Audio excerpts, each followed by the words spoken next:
خانقاہ عبدیہ آفیشل ہمارے چینل کو سبسکرائب کریں تاکہ آپ تک حضرت اقدس مولانا محمد ہارون صاحب کے جدید بیانات پہنچتے رہیں۔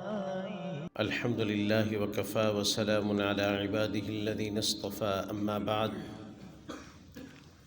اعوذ باللہ من الشیطان الرجیم بسم اللہ الرحمن الرحیم واذکر ربک کثیرا وسبح بالعشی والابکار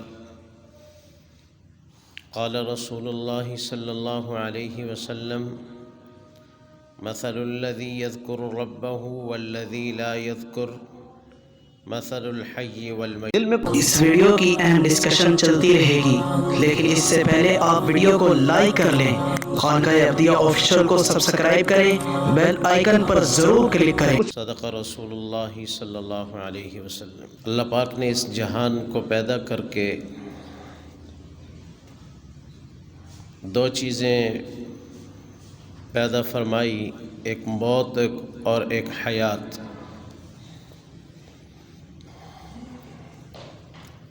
جیسے ہر چیز کا کنٹرول اللہ کے ہاتھ میں ہے، ایسی موت و حیات بھی اللہ کے ہاتھ میں ہے۔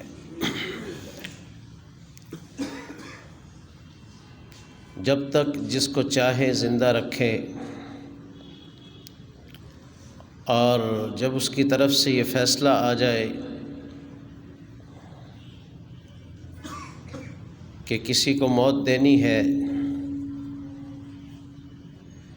تو موت اپنے وقت پر آ کر رہتی ہے، کوئی اسے ٹالنے والا نہیں ہے، کوئی اس کے سامنے اس بات پر مصر نہیں ہو سکتا، کسی کا بس موت کے سامنے نہیں چل سکتا۔ کہتے ہیں کہ سکندر ذوالقرنین، جس کا نام قرآن پاک میں ہے، اس کو سکندر بھی کہا جاتا ہے، پوری دنیا کو فتح کیا، کوئی چیز کوئی طاقت دنیا کی اس سے نہ ہرا سکی، لیکن جب موت کا وقت آیا تو موت کے سامنے شکست کھا گیا، موت کے سامنے ہار گیا۔ تو اللہ پاک نے موت و حیات کو پیدا کیا۔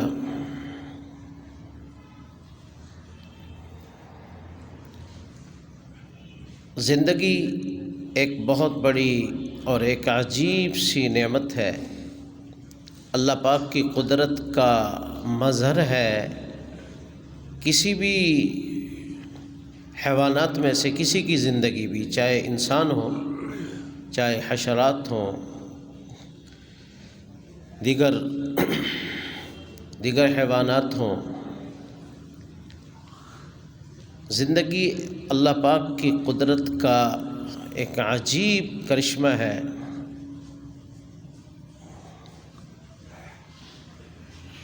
اور پتہ اس وقت چلتا ہے جب وہ زندگی ختم ہو جاتی ہے، موت آ جاتی ہے۔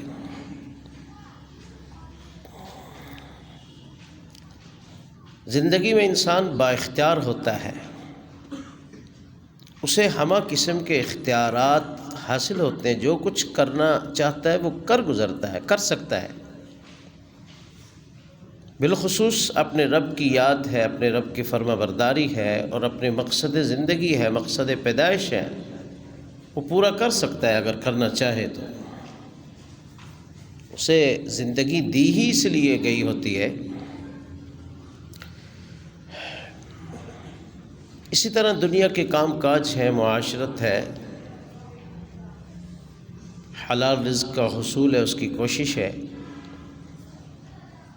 صحت کا خیال رکھنا ہے، اپنے آرام اور آسائش کے سامان کو مہیا کرنا ہے، یہ سب کچھ انسان کر سکتا ہے۔ جب کسی شخص پر موت کا فیصلہ ہو جائے اللہ کی طرف سے، وہ کچھ بھی نہیں کر سکتا، حتیٰ کہ قبرستان جانے تک کے لیے بھی وہ دوسرے لوگوں کا سہارا اسے لینا پڑتا ہے، دوسرے لوگوں کا سہارا اسے لینا پڑتا ہے۔ دوسرے لوگوں کے کاندھوں پر سوار ہو کر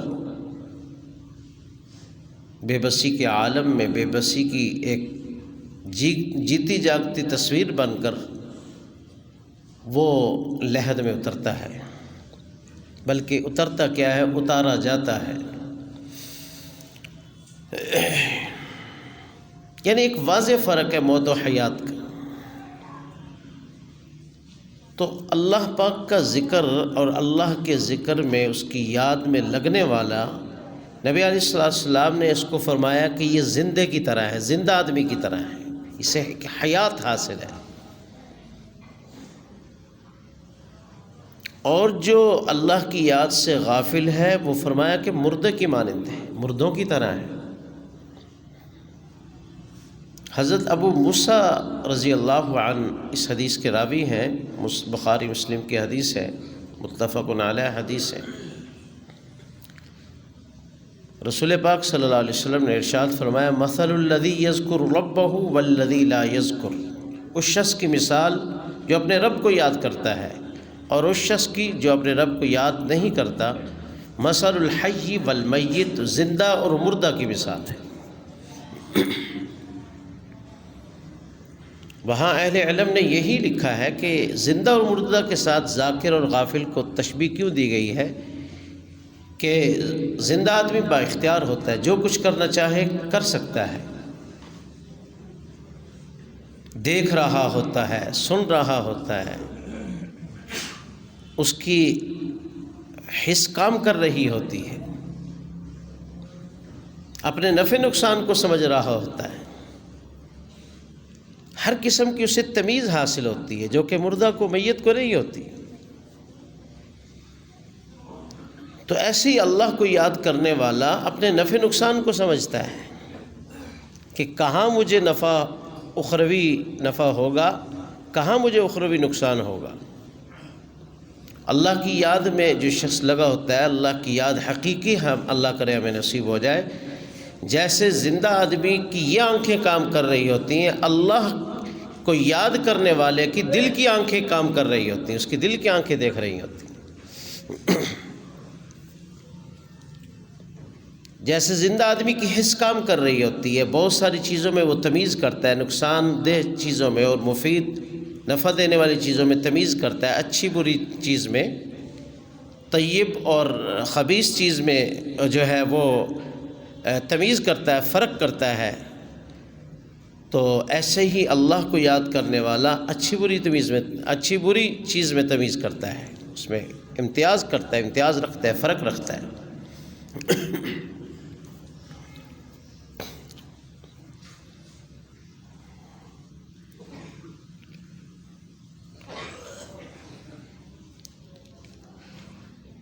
تو بڑی پیاری ذاکر کے لیے بڑی پیاری تشبیہ دی گئی کہ یہ زندہ کی طرح ہے، اور غافل کے لیے بڑی عجیب تشبیہ دی گئی ہے کہ یہ مردہ کی مانند ہے۔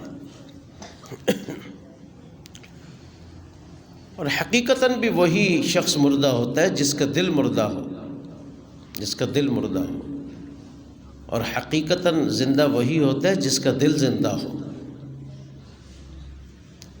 اور ہمارے معاشرے میں زندہ دل آدمی پتہ کسے کہتے ہیں؟ جو زیادہ ہنسانے کی باتیں کر لے، زیادہ لطیفے سنا لے، زیادہ خوش مزاجی کی باتیں کرتے، ضرورت سے زیادہ خوش مزاج ہو، ہنسانے والا ہو، اسے کیا کہتے ہیں؟ زندہ دل ہے۔ شاید اس سے زیادہ مردہ دل کوئی نہ ہو، کیوں؟ کثرت ضحک سے، ہنسی کی کثرت سے دل مردہ ہوتے ہیں۔ بہت زیادہ جو ہنستا ہے، ایک تو چہرے کا وقار اس کا جاتا رہتا ہے، چہرے کی وجاہت اس کی ختم ہوتی ہے، نورانیت ختم ہوتی ہے، اور دوسرا دل میں عجیب سی ایک نحوست سی آ جاتی ہے۔ آپ تجربہ کر کے دیکھ لیں، زیادہ ہنسانے والی محفل میں بیٹھیں، اس کے بعد اپنی کیفیت دیکھ لیں، کیا ہوگی کیفیت۔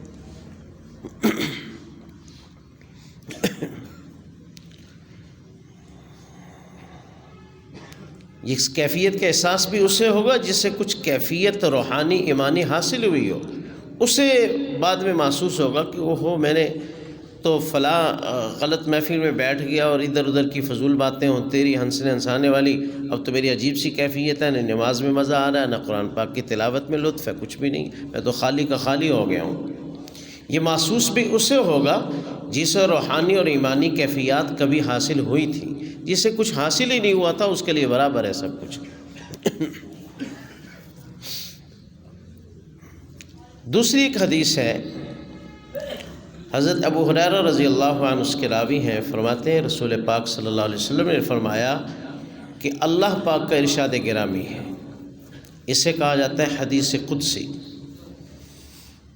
جیسے نبی علیہ السلام یوں نقل فرمائے کہ اللہ یوں فرما رہے ہیں، اللہ یوں کہتے ہیں۔